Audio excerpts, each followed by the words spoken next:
ఓం సాయిరామ్. సాయి భక్తులకు నమస్కారం. సాయి ఆశీస్సులు మనందరి మీద ఎల్లప్పుడూ ఉండాలని కోరుతున్నాను. శ్రీ సాయినాథాయ నమః. శ్రీ సాయి సచ్చరిత్రం 32వ అధ్యాయం. అన్వేషణము, గోఖలే గారి భార్య, ఉపవాసము, బాబా సర్కారు. ఈ అధ్యాయంలో హేమాడ్ పంతు రెండు విషయములను వర్ణించెను. మొదటిది, బాబా తన గురువును అడవిలో ఎట్లు కలిసెను, వారి ద్వారా దైవమును ఎట్లు కనెను. రెండవది, గోఖలే వారి భార్య 3 రోజులు ఉపవసింప నిశ్చయించుకొనగా ఆమెచే బాబా ఎట్లు ఉపవాస దీక్ష మాన్పించెను. ప్రారంభమున హేమాడ్ పంతు సంసారమును అశ్వత్థ వృక్షంతో పోల్చుచు గీతలో చెప్పిన ప్రకారము దాని వ్రేళ్లు పైన, కొమ్మలు క్రింద కలవనెను. దాని కొమ్మలు కింది వైపు మీది వైపు కూడా వ్యాపించి ఉన్నవి. అవి గుణములచే పోషింపబడుచున్నవి. దాని అంకురములు ఇంద్రియ విషయములు. దాని వ్రేళ్లు కర్మను చేయించుచు మానవ ప్రపంచం వరకు వ్యాపించి ఉన్నవి. దాని స్వరూపం కానీ, దాని ఆధారం కానీ, దాని ఆద్యాంతములు కానీ ఈ లోకమున తెలియరావు. వైరాగ్యం అను పదునైన కత్తితో ఈ బలమైన వ్రేళ్లను గల అశ్వత్థ వృక్షమును నరికి ఏ అతీత మార్గం అనుసరించి తిరిగి జన్మ లేదో అట్టి దానిని అనుసరించవలెను.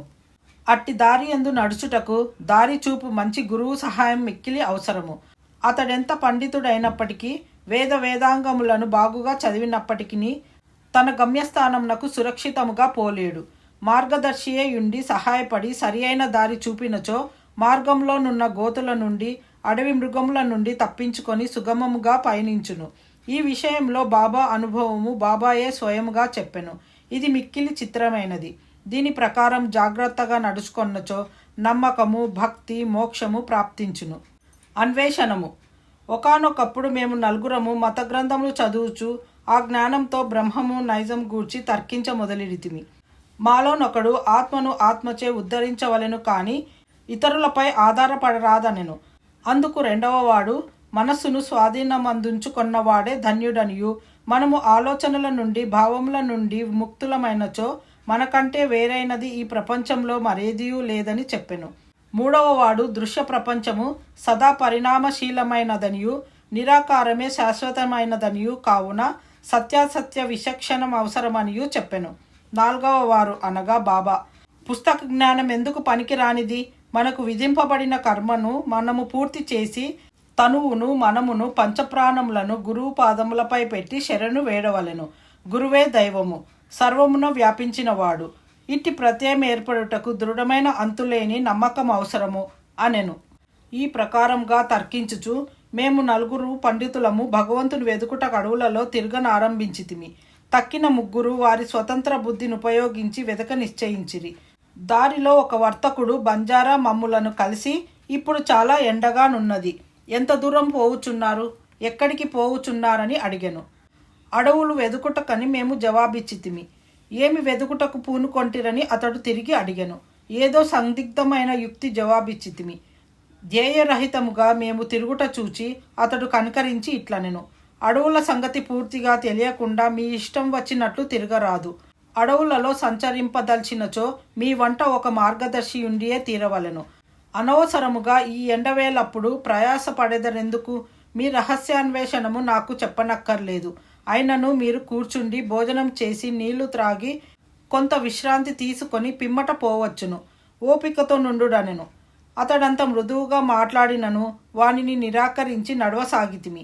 మాకన్ని సంగతులు తెలియను కాన ఇతరుల సహాయం అక్కర్లేదనుకొంటిమి. అడవులు పెద్దవి, మార్గములు లేనివి. చెట్లు దగ్గరగాను ఎత్తుగాను నుండుటచే సూర్యరశ్మి లోపల ప్రవేశింపకుండెను. కనుక దారి తప్పి అటునిటు చాలాసేపు తిరిగితిమి. తుట్టతుదకెక్కడి నుండి బయలుదేరితిమో అచటికే అదృష్టవశాత్తు తిరిగి వచ్చితిమి.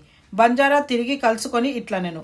మీ తెలివితేటలపై ఆధారపడి మీరు దారి తప్పితిరి.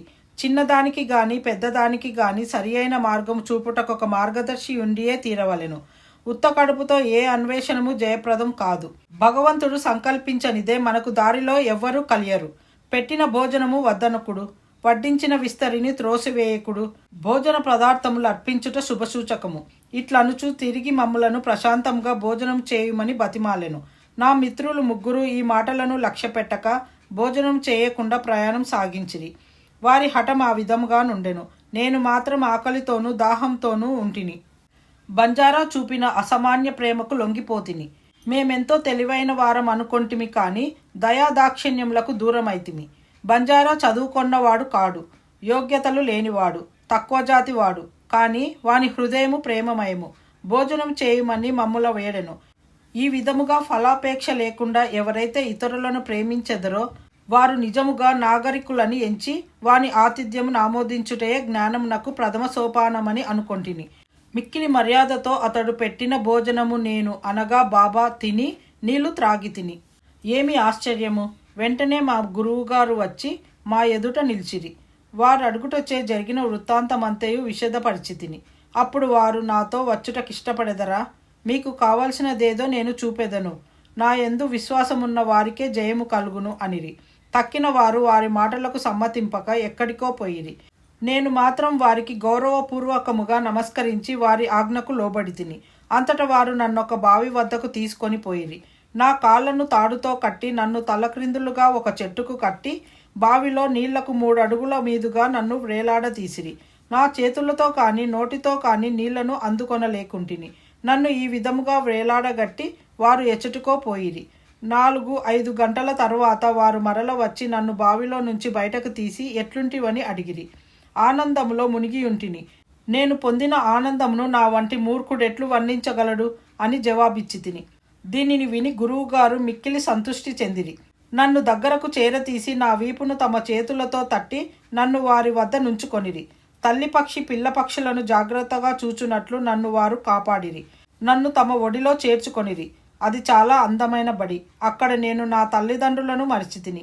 నా అభిమానం అంతయు తొలగెను. నాకు సులభముగా విమోచనము కలిగెను.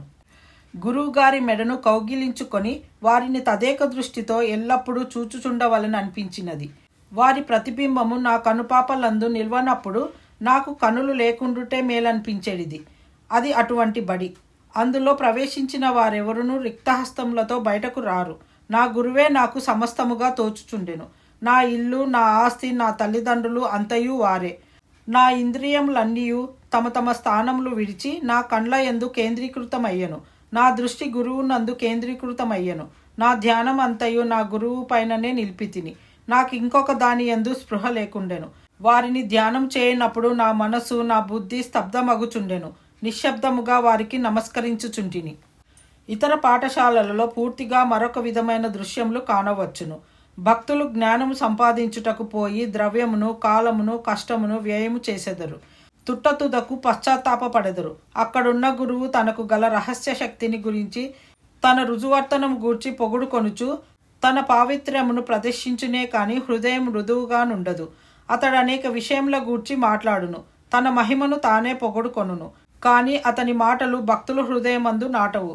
వారిని ఒప్పింపజేయవు. ఆత్మ సాక్షాత్కారం అతనికి తెలియనే తెలియదు. అటువంటి బడులు శిష్యులకేమి మేలు చేయును? వారికేమి లాభము? కానీ పైన పేర్కొన్న గురువు మరొక రకం వారు. వారి కటాక్షంచే ఎట్టి శ్రమ లేకయే ఆత్మజ్ఞానము దాని మట్టుకది నా యందు ప్రకాశించెను. నేను కోరుటకేమీ లేకుండెను. సర్వము దాని మట్టుకదియే ప్రగటి ప్రకాశం వలె బోధపడెను. తల క్రిందుగను కాళ్ళు మీదుగను నుంచుట వలన గలుగు ఆనందము గురువుకే తెలియను. నలుగురిలో ఒకడు కర్మఠుడు, అనగా కర్మలందు నమ్మకము గలవాడు. అతనికి కొన్ని కర్మలు, విధులు, నిషేధములు మాత్రమే తెలియను. రెండవ వాడు జ్ఞాని. అతడు తనకున్న జ్ఞానంనకు గర్వించువాడు. మూడవ వాడు భక్తుడు. భగవంతునికి సర్వస్వ శరణాగతి చేసినవాడు. భగవంతుడే సర్వమును చేయువాడని అతని నమ్మకము. వారిట్లు తర్కించుచు వివాదపడుచుండగా దేవుని సమస్య వచ్చెను. వారు తమకు తెలిసిన విద్యపై ఆధారపడి దేవుని వెదుకుటకు పోయిరి. వివేకమునకు, వైరాగ్యమునకు అవతారమగు శ్రీ సాయి ఆ నలుగురిలో ఒకరు. పరబ్రహ్మ స్వరూపులై కూడా వారెందుచేత ఇతరులతో కలిసి తెలివి తక్కువగా ప్రవర్తించిరని ఎవరైనా అడగవచ్చును. ప్రజాభిప్రాయమును, వారి మంచిని సంపాదించుటకును, వారికొక ఉదాహరణము చూపుటకును వారిట్లు చేసిరి. వారు అవతార పురుషులైనప్పటికీ ఒక సాధారణుడైన బంజారాను గౌరవించి వాని ఆహారమును ఆమోదించిరి. అన్నము పరబ్రహ్మ స్వరూపమని వారి నమ్మకము. బంజారా ఆహారమును నిరాకరించిన వారు కష్టముల పాలైరి. గురువు లేనిదే జ్ఞానం సంపాదించుటకు వీలు కాదని వారు బోధించిరి. తైత్తరీయోపనిషత్తు తల్లిని, తండ్రిని, గురువును గౌరవించి పూజించి మత గ్రంథములను అభ్యసించవలెనని చెప్పుచున్నది. ఇవియే మన మనస్సును పావనం చేయుటకు మార్గములు. మనస్సును పావనం చేయనిదే ఆత్మ సాక్షాత్కారము పొందలేము. ఇంద్రియములు కానీ, మనస్సును కానీ, బుద్ధి కానీ ఆత్మను చేరలేవు.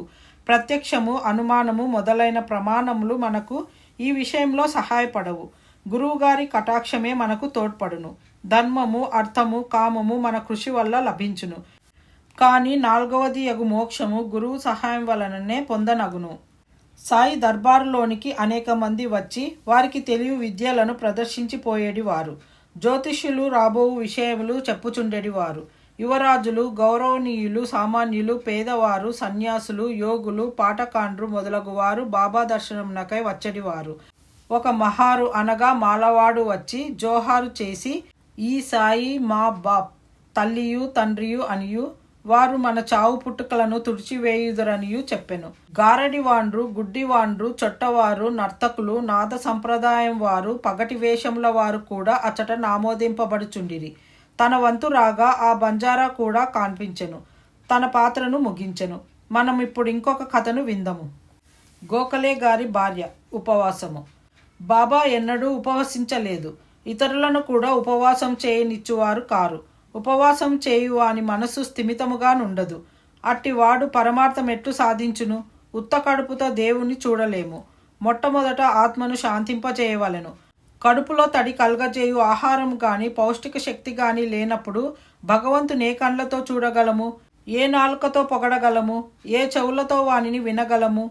వేయేల మన అవయవములన్నీ వాని శక్తిని అవి సంపాదించుకున్నప్పుడు, అవి మంచి స్థితిలో నున్నప్పుడే మనము భక్తి మొదలగు సాధనములను ఆచరించి దేవుని చేరగలము. కాబట్టి ఉపవాసము కానీ మితిమించిన భోజనము కానీ మంచిది కాదు. ఆహారంలో మితి శరీరమునకు మనస్సునకు కూడా మంచిది. గోఖలే భార్య కానిట్కర్ భార్య శ్రీమతి కాశీబాయి వద్ద నుండి దాదా కేల్కర్కు జాబు తీసుకొని షిరిడీకి వచ్చెను. ఆమె బాబా పాదముల వద్ద 3 రోజులు ఉపవసించి కూర్చొని నిశ్చయంతో వచ్చెను. బాబా అంతకు ముందు రోజు కేల్కరుతో తన భక్తులను హోలీ పండుగ నాడు ఉపవాసము చేయనీయనని చెప్పియుండెను.